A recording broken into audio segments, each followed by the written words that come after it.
So I was going to do a video on a number of subjects today, which I ultimately decided against. I was going to do a video regarding John McDonnell's comments that Churchill was a villain, but then I decided, no, you know what, I've done a video on Churchill already when Piers Morgan had a little rant about him. So you guys can just go and watch that by yourselves and get my views on Churchill from that. Then I was going to do a video on Tommy Robinson's recent video where he rants about being the king of all the Muslims and how easy he can get drugs and blah, blah.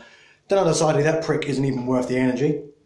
And now I've decided I'm going to do a video on the story that is breaking today of the ISIS schoolgirl, the schoolgirl who fled to join ISIS, who now wants to come back, says she does not regret her time out with ISIS, etc., that she wants to come back, she wants to re-enter the UK.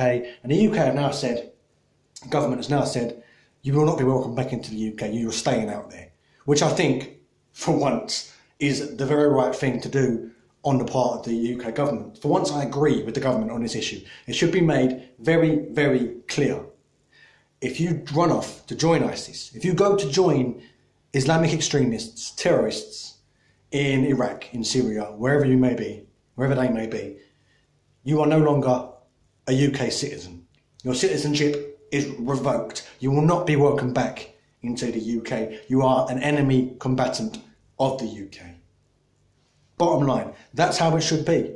I'm sorry, I'm all for preventing extremism and fighting extremism and rooting out the root cause of extremism, which for me, one of the biggest root causes of extremism is isolating and persecuting Muslims who have done nothing based on the actions of a few Islamic extremists. Because I believe these Islamic extremists want that. They want you to hate Muslims and they want you to push people out of the way and alienate them, so that then they can come along and radicalise these Muslims. So we need to take that sort of stance as well and be tolerant of Muslims and be tolerant of Islam and tolerant of Muslims in our communities, in our country.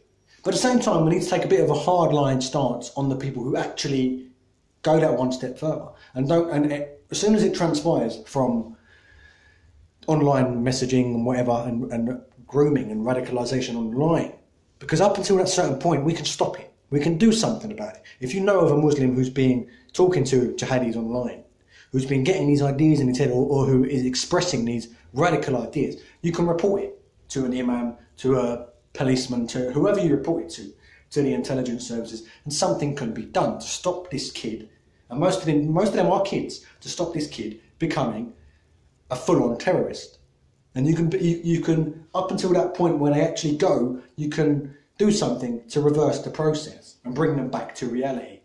But once you overstep that line, there's only so much that we can do to help people. Once you've overstepped that line, once you've packed your bags, you've got on a plane or you've got on a boat or whatever, and you've gone to Syria, and you've gone to Iraq, and you've mingled with ISIS terrorists, that should be it.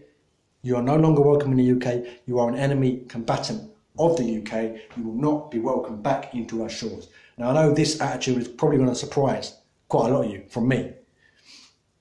But I'm sorry, there's only so much we can do to help some people. Now, right up until the point, even if you caught a Muslim kid packing his bags, ready to go and fight in Syria, at that point you can still, I believe, you can still stop it happening. You can still start to rewind the clock and unravel and undo the radicalisation process. I believe once they've gone out there, not only have they taken it one step too many, they have become a security threat.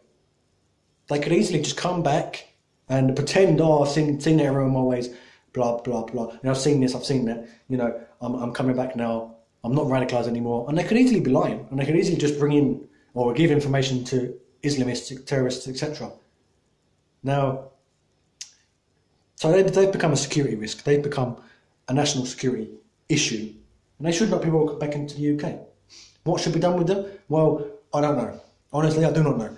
Should we deport them back to Syria, back to Iraq? Maybe. That's an issue that I don't have all the answers.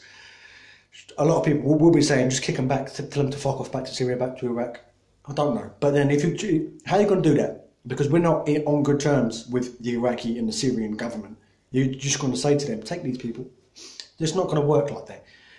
If you tell them, go to Syria, go to Iraq, go back where you came from, They're probably not going to do that. They're probably just going to try and seek asylum in France, and or go and blow up Switzerland, or go and blow up someone in Germany. They're a risk to everyone around them. So maybe the answer is tell them to turn around and go back to Syria. I don't know. It's not our problem. I don't know. Maybe that's the answer. To just say, not our problem, wash your hands, you're done, go back to where you came from, and just whatever happens, happens. But I think, personally, that's an irresponsible stance to take, because they're a threat not only to us, but to France, Germany, Spain, Italy, all the other countries around us. So, thinking on that line of thought, I believe the most sensible logic, the most sensible immediate step to take with these people is to detain them, wherever they are, at the border. Detain them, hold them, interrogate them, try and get the information out of them. And then there needs to be some sort of diplomatic exercise where we can turn them over to the Iraqi authorities, Syrian authorities, I don't know who. Because we need to be on good diplomatic terms with these governments, otherwise we can't do anything with them. So it's a hard issue. I don't know, let me know what you guys think.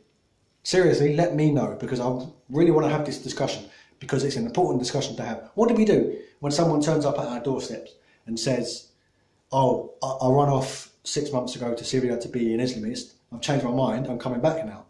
More importantly, what do we do when they say, I haven't changed my mind, I don't regret it, I'm just trying to get back in? Now, any sane person will say, don't let them in. Of course you don't let them in. But what do you do from there? Do you just hold them at the border forever? You can't tell them to go back to Syria and Iraq in my eyes, because that's dangerous, because they can just go and bomb someone, or go and get into another country and then do it that way, and get into their country and become a security threat to another country. So what do we do without jeopardising our neighbours? How do we deal with that issue? Let me know. Let me know what you think. That's it. I'll see you next time.